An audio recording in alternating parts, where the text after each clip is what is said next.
सुप्रभात प्यारे बच्चों।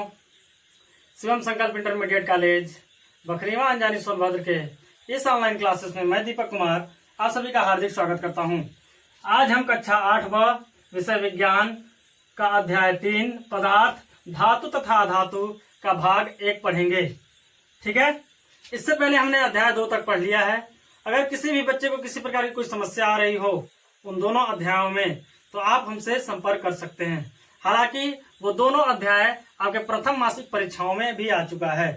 ठीक है, आज हम पढ़ेंगे अध्याय 3 पदार्थ धातु तथा अधातु के बारे में। सबसे पहले आप जानिए कि पदार्थ क्या होता है। पदार्थ वातावरण में व्याप्त हर एक वो चीज, हर एक वो वस्तु जिसका एक निश्चित आयतन, आकार या सीधे कह सकते हैं स्थान घेरता हो और उसका एक निश्चित भार हो।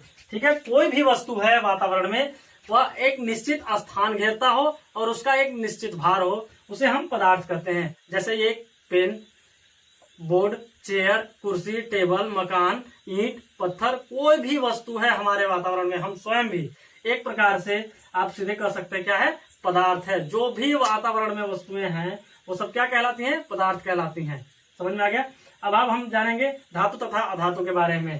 थोड़ा सा पदार्थ के अवस्थाओं के बारे में हम जान लेते हैं, जो हमने पिछले कक्षा में, कक्षा 7 में हमने पढ़ चुका है। अवस्थाएं, सबसे पहले अवस्थाओं की बात करेंगे तो पदार्थ की मुख्यतः 3 अवस्थाएं होती हैं। ठोस, दूसरा द्रव और तीसरा होता है गैस। पदार्थ की मुख्यतः 3 मुख्य अवस्था होती है, ठोस, द्रव और गैस। यानी कि सीधे सीधे कह सकते हैं पदार्थ को 3 अवस्थाओं में विभाजित किया गया है, ठोस, द्रव और गैस में। ठीक, ठोस कौन सी? वह पदार्थ जिसका आयतन एवं आकार दोनों निश्चित होता है। आयतन यानी कि भार व आकार दोनों निश्चित होता है, दोनों निश्चित होता है। ठीक है, आयतन एवं आकार दोनों निश्चित होता है, उसे ठोस कहते हैं। जैसे ये पेन, ईंट, पत्थर, टेबल, चेयर, ये सब क्या है, इसका आयतन एवं आकार दोनों का दोनों क्या है, निश्चित है। यानी उसका भार भी निश्चित है, 10 ग्राम, 100 ग्राम, 500 ग्राम, 200 ग्राम, 1 केजी, 2 केजी, 500 केजी, यानी जो भी होगा उसका एक भार निश्चित होगा और आकार भी एक निश्चित है। चेयर का एक आकार निश्चित होता है, टेबल का एक आकार निश्चित होता है, ब्लैक बोर्ड का एक आकार निश्चित होता है, ईंट का आकार निश्चित होता है। यानी सभी जो भी ठोस होते हैं वह ठोस पदार्थों का आयतन एवं आकार दोनों क्या होता है, निश्चित होता है। बात करेंगे द्रव की तो आयतन निश्चित, यानी भार इसमें क्या होता है, निश्चित होता है, लेकिन आकार क्या होता है, आकार अनिश्चित होता है, अनिश्चित होता है। ध्यान देखिए, आयतन निश्चित होता है यानी भार निश्चित होगा, लेकिन आकार क्या होगा, अनिश्चित होगा। द्रव को किसी भी हम पात्र में रखते हैं तो वह उसी पात्र का आकार ले लेता है। द्रव में आते हैं जैसे आपके तेल, जल, दूध इत्यादि, ये सभी क्या है, ये सभी द्रव हैं। अब जैसे हम जल को ही अगर बोतल में रख रहे हैं तो बोतल के आकार का हो जा रहा है, लोटे में रख रहे हैं तो लोटे के आकार का हो जा रहा है, थाली में रख रहे हैं थाली का आकार हो जा रहा है। यानी जिसको जिस भी पात्र में रखते हैं, द्रव पदार्थों को जिस पात्र में रखेंगे वह उसी का आकार ले लेता है। इसका आयतन निश्चित है। 1 लीटर पानी को हम बोतल में रख रहे हैं तो 1 लीटर पानी ही है, वहां पर आधा लीटर नहीं हो जा रहा है। 1 लीटर पानी को अगर हम लोटा में रख रहे हैं तो लोटे में भी 1 लीटर पानी ही है। अगर 1 लीटर पानी को हम थाली में रख रहे हैं तो 1 लीटर पानी है, 1 लीटर पानी को ग्लास में रख रहे हैं तो 1 लीटर पानी है। यानी आयतन उसका निश्चित है, 1 लीटर है तो 1 लीटर है, निश्चित है, लेकिन आकार क्या हो रहा है, परिवर्तित हो जा रहा है। ग्लास में जा रहा है, ग्लास के आकार का हो जा रहा है, बोतल में जा रहा है, बोतल के आकार का हो जा रहा है। यानी कि जिस भी पात्र में हम द्रव को रखते हैं वह उसी आकार में परिवर्तित हो जाता है। गैस में होता क्या है, गैस में आयतन और आकार दोनों अनिश्चित होता है। आयतन एवं आकार दोनों क्या होते हैं, अनिश्चित होते हैं। दोनों आपके अनिश्चित होंगे, आयतन भी अनिश्चित होगा और आकार भी अनिश्चित होगा, यानी दोनों में निश्चितता नहीं होगी। जैसे कि ऑक्सीजन, जैसे कि कार्बन, जैसे कि नाइट्रोजन, ये सभी क्या है, गैस हैं। ये सभी के सभी गैस जो हैं वो उनका आयतन एवं आकार दोनों क्या है, अनिश्चित है, वह निश्चित नहीं है। ठीक है, एक बार क्लियर फिर से ध्यान दे दीजिए। पदार्थ में मुख्यतः 3 अवस्थाएं होती है पदार्थ की। ठोस जिसका आयतन एवं आकार दोनों निश्चित होता है जैसे ईंट, ठीक।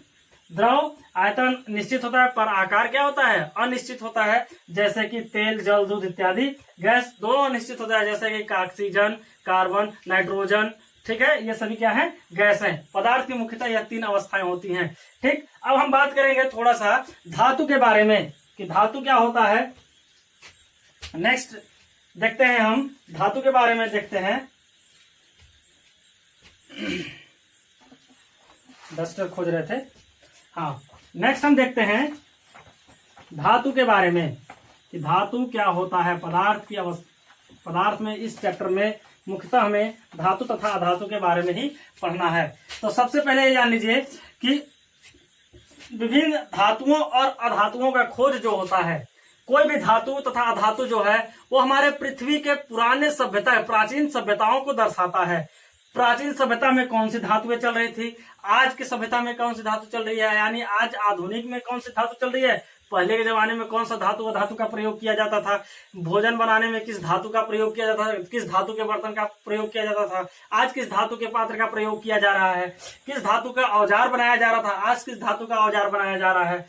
ठीक है, ये सभी चीजें यानी कि पृथ्वी के पुराने सभ्यताओं को दर्शाता क्या है, धातु तथा अधातु का निर्माण ही यानी धातुओं का खोज ही पृथ्वी के सभ्यताओं को, विभिन्न सभ्यताओं को दर्शाने का कार्य करता है।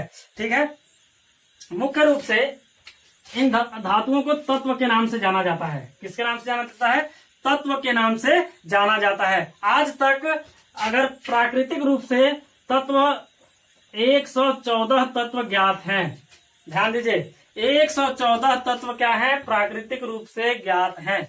और इन 114 तत्वों में, ठीक है, 114 तत्वों में से क्या है कि 90 तत्व ऐसे हैं, 114 तत्वों में से 90 तत्व प्राकृतिक तत्व हैं, प्राकृतिक तत्व हैं। और इनमें से बाकी बचा 24 जो है वो मानव निर्मित तत्व है, मानव निर्मित तत्व। ठीक है, 114 तत्व कुल ज्ञात है, जिसमें से 90 प्राकृतिक तत्व हैं और 24 क्या है, मानव निर्मित तत्व हैं। ठीक है, इनमें से धातुओं तथा अधातुओं को वर्गीकृत किया गया है, जिसमें अधिकतर तत्व जो है वो धातुओं की संख्या में आती हैं। तकरीबन 21 ऐसे हैं, यानी केवल कितने हैं, 21 ही अधातु हैं। इन 114 में से अधातु कितने हैं, 21 हैं। टोटल 21 की संख्या में अधातु पाए जाते हैं। बाकी अधिकतर संख्या में क्या पाए जाते हैं, धातु पाए जाते हैं। 114 में से अधिकतर संख्या किसकी होती है, धातुओं की होती है। और कुल 21 संख्या जो है वह अधातु के रूप में पाए जाते हैं। ठीक है, जो सभी कहां से पाए जाते हैं, पृथ्वी के गर्भ से पाए जाते हैं। कोई भी धातु हो या अधिकतर खनिज के माध्यम से प्राप्त किया जाता है। ठीक है, अब हम आगे पढ़ेंगे धातु के बारे में, इसके गुण के बारे में, इसका भौतिक गुण के बारे में, इसका रासायनिक गुण के बारे में, इसका उपयोग के बारे में नेक्स्ट वीडियो में। तब तक के लिए धन्यवाद। आपका दिन शुभ हो।